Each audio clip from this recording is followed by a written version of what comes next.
Warhammer 40k Darktide. This is my second attempt to get into the Warhammer franchise. Let's see if it works and if Darktide is the first person shooter I think it is and if I enjoy it.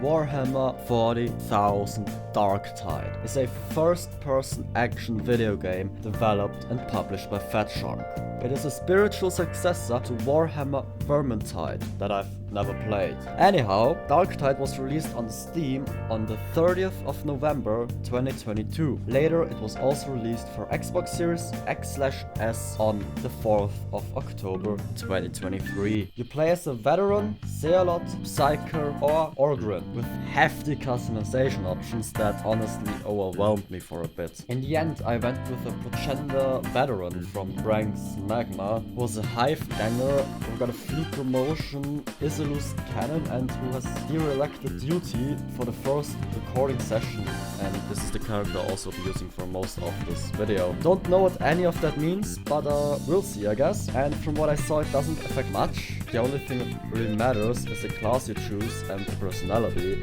since it impacts gameplay and a few voice lines. It is mostly cosmetic and flavor in the actual game though, but let's talk about classes in a bit more detail. Oh god, don't tell me this is a multiplayer, only multiplayer game.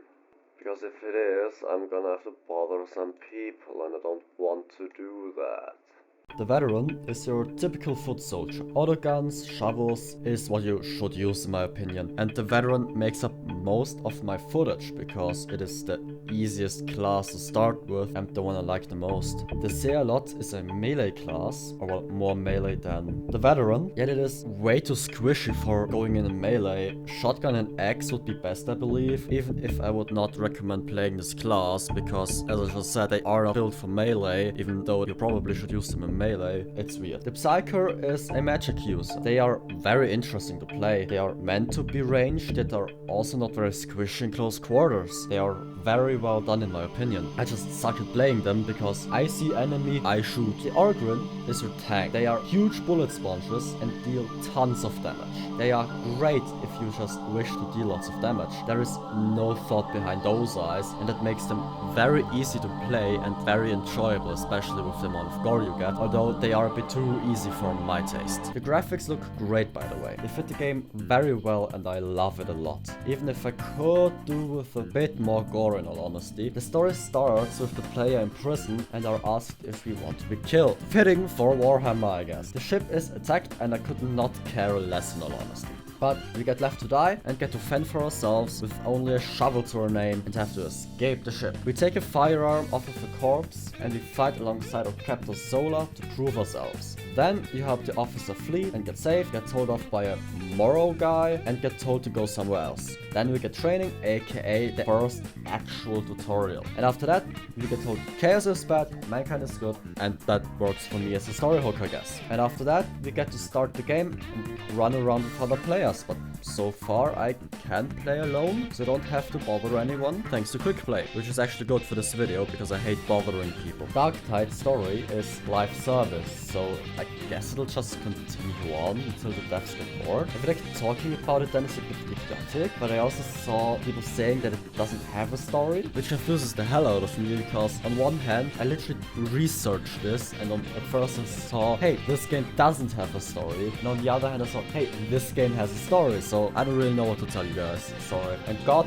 damn this hurts my head, because how can a game not have a story and have a story at the fucking same time? Also, might I just mention that it's basically a zombie horde shooter with a few monsters thrown in for good measure? That may be heresy to say, but that's in all honesty what it feels like.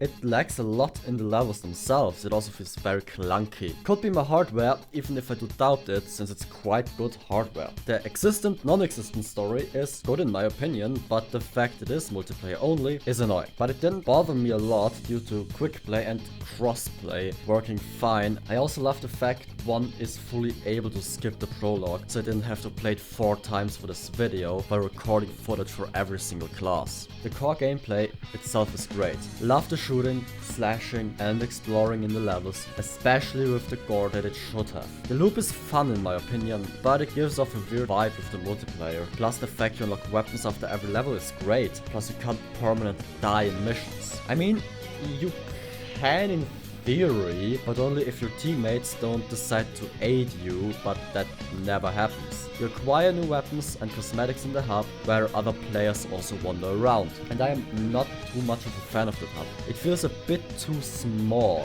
like you try to put too much into too little of an area. Plus I would like to explore the ship a bit more, rather than just have a hub with everything important there. I don't know how to fully sum Darktide up, in all honesty. All I can really do is repeat what Rock Paper Shotgun said. A fantastic FPS ruined by a rubbish MMO, which I can only agree with.